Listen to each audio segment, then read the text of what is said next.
Fala, samurai, beleza? Então, essa aula a gente já tem o nosso ambiente todo configurado, tudo que precisa, a gente já tem as nossas variáveis de ambiente, já tem instalado o SDK do Flutter, SDK do Android, então a gente está preparado para começar o nosso desenvolvimento.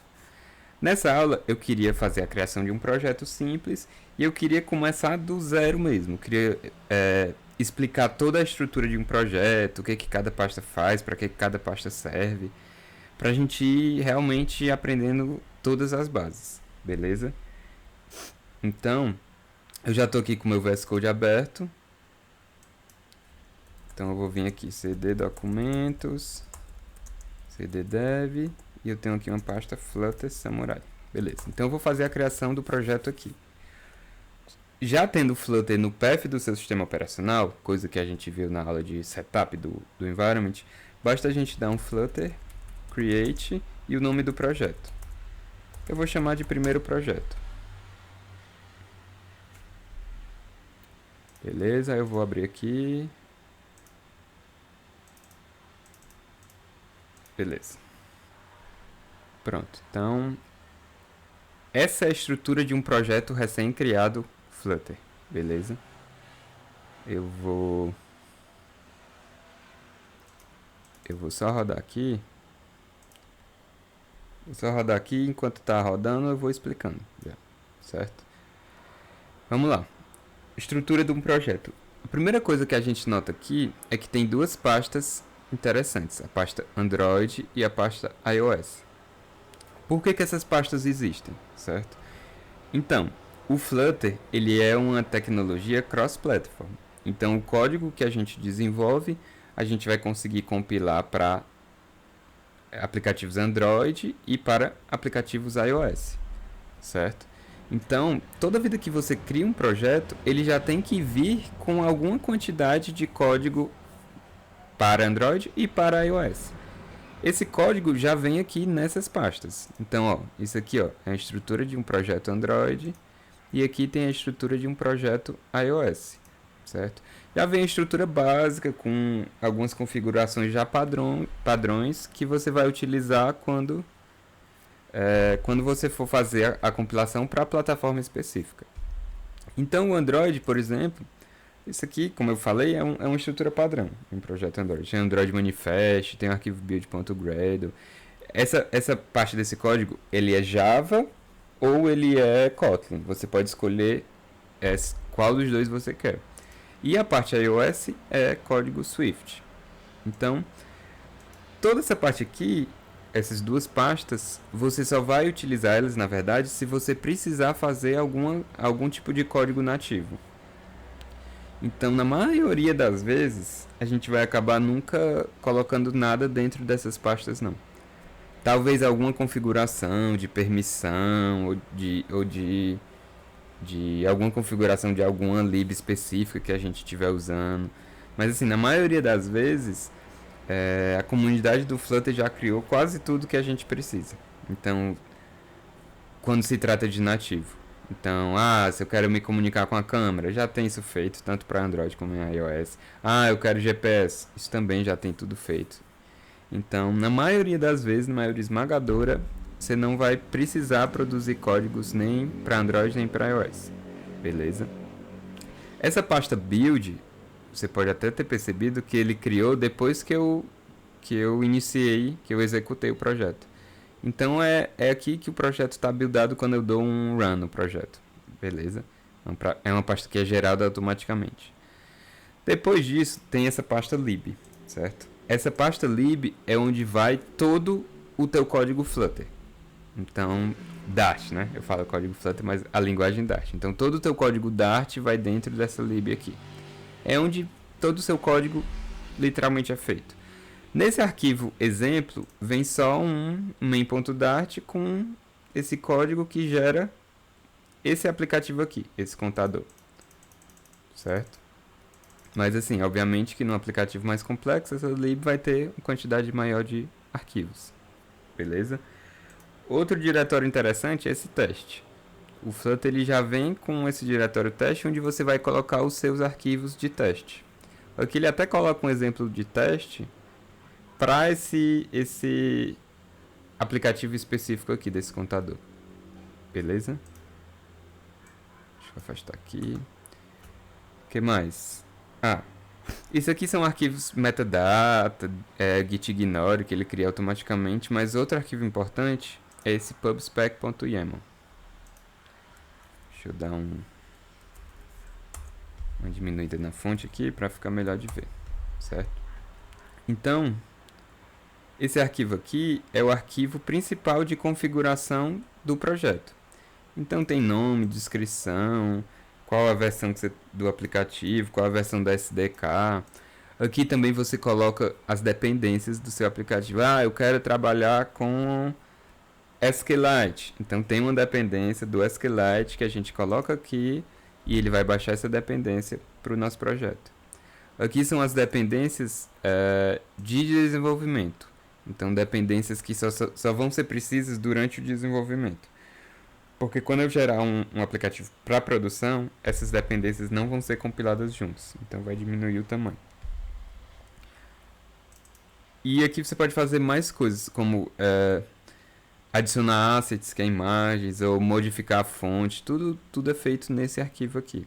Então ele é o arquivo raiz do projeto, digamos assim. É como se fosse o POM de um projeto Java ou o package.json de um projeto JavaScript, por exemplo. Então aqui é onde você vai colocar esse tipo de configuração. Só é importante salientar que esse arquivo é no formato YAML. Então você tem que obedecer exatamente a indentação aqui, senão você vai ter problemas. Mas é bem tranquilo, é só seguir a indentação que dá certo.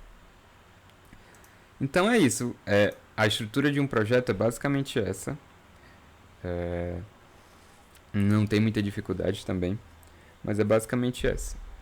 A gente vai principalmente trabalhar nessa pasta lib. Talvez em algum momento do curso a gente precise fazer algo dentro dessa Android e iOS, mas a priori não, beleza? E aí para terminar essa aula, deixa eu só dar um restart aqui. Eu queria dar uma geral também nesse primeiro aplicativo aqui. Esse primeiro aplicativo aqui para dar uma geralzinha, explicar um pouco das coisas, para você ir pegando um gostinho do que é o Flutter, beleza? Então vamos lá. A gente já viu que todo programa Dart começa com a função main. Então tá aqui a função main. E no caso do Dart, no caso do Flutter, a gente sempre tem uma chamada ao runApp. Esse runApp é uma função que você passa o seu widget principal para ele. Então, no caso, a gente consegue ver aqui que ele está passando esse widget chamado myApp. Beleza? E o myApp, a gente está vendo aqui que ele é um stateless widget. Não se preocupe muito com essas nomenclaturas agora não. À medida que a gente for avançando, a gente vai desenvolvendo, explicando um pouco mais o que elas são.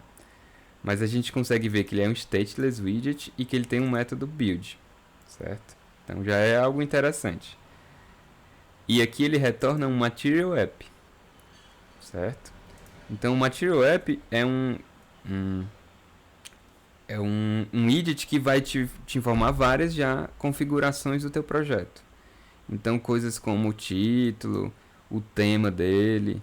Por exemplo, você vê que o tema aqui, a cor dele é blue, certo? Eu posso vir aqui e mudar para green, Olha o que acontece. Ele já muda sozinho.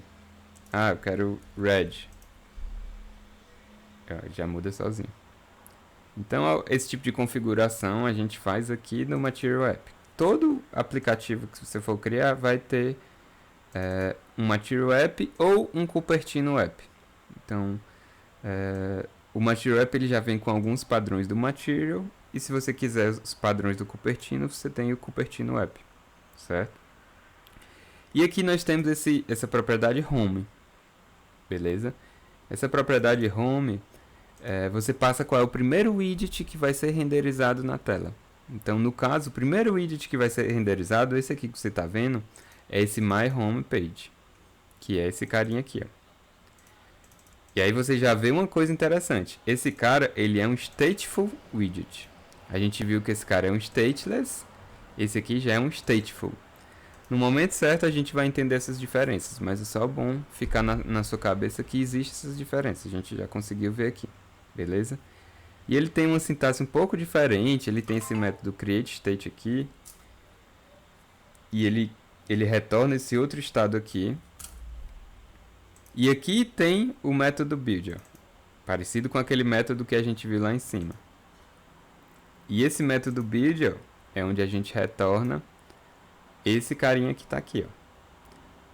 Por exemplo, você vê que nós temos o appbar, que ele passa um widget chamado appbar, e ele passa um título. Se eu mudar aqui, ó, posso mudar aqui para meu título. E ele já vai mudar esse título aqui, ó. Tá vendo? Então, o scaffold ele é um widget que ele dá uma forma geral para a sua tela. Ele já vem com alguns padrões de tela para deixar mais interessante e mais bonito visualmente. Ele já vem com alguns padrões também do Material.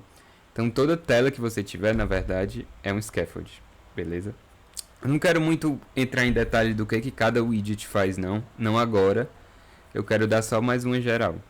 Geral porque são muitos widgets, e se eu começar a falar de muitos widgets agora, pode confundir sua cabeça. Eu quero dar passar uma geral mesmo, para você ver como é interessante, como as coisas são legais. Ó, o que eu tava falando, ó, do scaffold. O scaffold ele tem uma propriedade appbar, que basta você passar um widget appbar e ele já monta um appbar para você. Outra propriedade legal do scaffold, floating action button. Basta você passar um widget floating action button, que ele já cria esse floating action button para você aqui, ó, com os padrões de espaçamento do material. Deixa eu afastar um pouquinho. Ele já cria com os padrões de espaçamento do material. Então, você vai vendo e já vai percebendo que quando você está aprendendo Flutter, tem uma máxima que no Flutter tudo são widgets. E realmente, eu não diria tudo, mas quase tudo são widgets. E tem widgets para fazer tudo que você precisa. As coisas mais inimagináveis que você precisa fazer, tem um widget que faz. Um exemplo, texto. Se eu quero mostrar um texto na tela, por exemplo, aqui eu mostrei um texto. Existe um widget chamado text. Essa informação que você está vendo aqui, ó, você vê que ela está centralizada na tela. E existe um widget chamado center, que a função dele é centralizar algo na tela. Existe um widget chamado column, que a função dele é dispor elementos em uma coluna. Então você vê que esse está embaixo desse. Esse 0 está embaixo do texto. Por quê? Porque eles são filhos de um widget column. Se eu quero dar um padding em um elemento, por exemplo, esse número 0 é esse texto aqui. Se eu quero dar o padding em um elemento, existe um widget chamado padding. Ó, eu posso botar aqui 16 e ele dá o padding. Ó, tá vendo? Então, é muito fácil mesmo fazer várias coisas interessantes no Flutter. Basta a gente conhecer os widgets certos para isso. E são muitos.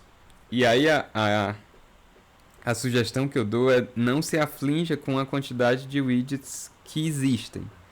Porque no começo eu vejo várias pessoas se assustando muito, dizendo que tem muitos widgets, que não consegue decorar. Não se preocupe. Na medida, no tempo certo, você vai acabar decorando. Porque, apesar de serem muitos widgets, os principais não são tantos assim. E você acaba usando tanto que você pega eles rapidamente. E você vai ver que daqui a 1 ou 2 aulas a gente já vai estar usando, você já vai ter pegado o macete dos widgets.